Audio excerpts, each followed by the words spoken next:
और फिर वो 12 बजे तक चलती और 12 बजे स्कूलों की छुट्टियां हो जाती। अपने अपने घर जाओ, स्मरण करो। क्यों? उसका कारण क्या है? किस लिए समय निर्धारित किया गया? पहले दोपहर का समय, अब आज का समय दोपहर का हो गया। क्यों? क्योंकि विद्या पर जोर कम है, इनकम पर जोर ज्यादा है।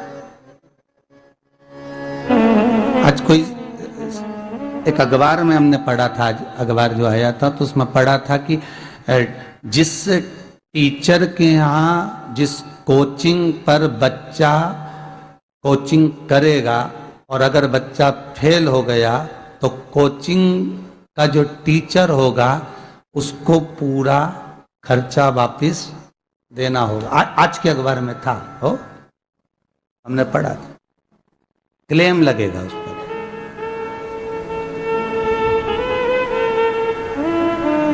क्या पढ़ाया आप? क्या सीख दी है आप?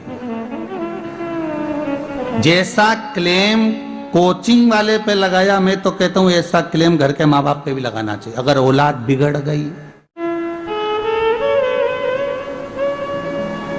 होना चाहिए कि नहीं होना चाहिए? माँ प्रथम गुरु है, पिता दूसरा गुरु है। कमाने के साथ साथ बच्चों में संस्कार देने का काम घर के माँ बाप का होता है।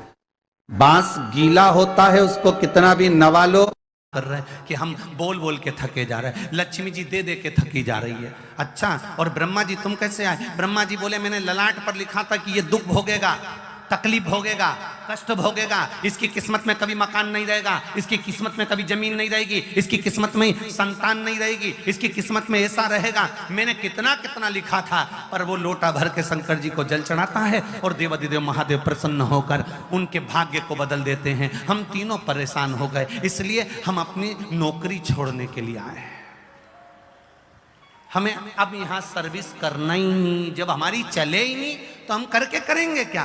पार्वती मैया आप कुछ कहो। पार्वती जी बोली मेरा पति मेरे कहने में कभी नहीं चलता, मेरे कहने में चले ही नहीं तो मैं बोलूं क्या उसको? वो मेरे कहने में चलते तो मैं कह देती। फिर भी अगर आप कह रहे हो तो मैं बात करती हूं। पार्वती जी भी शिव जी के पास गईं। लक्ष्मी, सरस्वती, ब्रह्मा तीनों चारों शिव जी के पास गए। भोलेनाथ जी को एक लोटा जल चढ़ाया। शंकर जी प्रसन्न हो गए। प्रसन्न होते से ही बोले मांगो तुम्हें क्या चाहिए। इतने में ब्रह्मा जी बोले तुम ही देख लो, अब भी के अब भी हो गया। अब भी 1 सेकंड हुआ बस, तुमने पानी चढ़ाया और वो बोल दिया मांग क्या चाहिए। अब इतने में पार्वती जी बोली प्रभु बस इतना सा चाहिए। ब्रह्मा जी बड़े दुखी हैं। क्यों? इनने भाग्य में लिखा कि इसको ये दुख आएगा, इनने भाग्य में लिखा कि इसकी औलाद नहीं होगी, इनने भाग्य में लिखा कि इसको ये बीमारी आएगी, तुमने पलट क्यों दिया? ब्रह्मा जी तुम समझ नहीं सकते। चक्कर ये है कि मेरे पास कोई आता है, मेरा नाम ओघड़ दानी है। ओघड़ दानी का मतलब होता है जो कुछ सोचे समझे बिना दे दे। ओघड़ दानी है मेरा नाम। तो ब्रह्मा जी बोले तो तुम्हारे पास जो हो वो दो ना। शंकर जी बोले मेरे पास जितना था मैंने सब लुटा दिया, बस केवल डमरू बचा है, केवल अकेला डमरू और गले में सांप, त्रिशूल। और कोई भी अभी तक मंदिर में आया उसने आज तक नहीं किया कि तुम्हारा सांप दे दो। बोलो रे नोएडा वाले, तुमने कभी कहा हो जाकर कि तुम्हारा सांप दे दो, या तुमने कहा हो तुम्हारा डमरू दे दो या त्रिशूल? ना ना ना, आज तक कोई मंदिर में आके बोला ही नहीं कि तुम ये दे दो। जो भी आता है अच्छी चीजें मांगता है। तो शिव जी बोले मेरे पास जो था मैंने सब दान कर दिया। मैं तो खुद शमशान में रहता हूँ, वहां पर कुछ भी नहीं रहता, और गुफा के अंदर रहता हूँ, वहां भी कुछ नहीं रहता। इसलिए तो फिर तुम ये बोलना बंद कर दो। शंकर भगवान बोले मैं बोलता हूं, तुम देने जाते ही काहे को? कौन ने कहा कि तुम जाओ? अरे प्रभु तुम तो कहकर चले जाते हो कि जा, तेरे घर में संपदा की कमी नहीं होगी। अगर लक्ष्मी जी नहीं जाती है तो नारायण रुष्ट होकर बैठ जाते हैं और कहते हैं तूने मेरे शिव का कहना नहीं माना, आज से मैं तेरा मुख नहीं देखूंगा। इसलिए लक्ष्मी को तोड़ना पड़ता।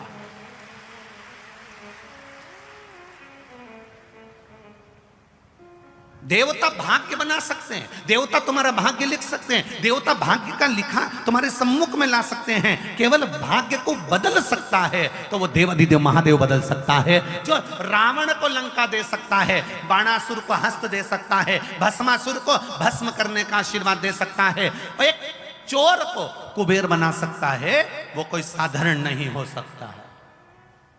एक चोटे को जो चोरी करने शंकर के मंदिर गया है, उसको कुबेर बना दिया।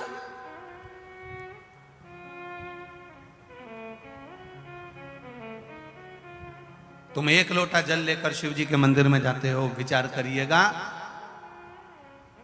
आपको लगता होगा एक लोटे जल से कुछ नहीं होता होगा। फालतू की बात, फालतू की बात। जो तुमको ज्ञान दे कि लोटा भर के पानी चढ़ाने से कुछ नहीं होता, लोटा भर के जल चढ़ाने से कुछ नहीं होता, जो तुमको ज्ञान दे तुम उससे कह देना, तूने चढ़ा के देखा क्या? 2-3 महीने तू मंदिर गया क्या? दिल से चढ़ाया क्या? अगर तू मंदिर तक संहिता कहती है जिसके मुख से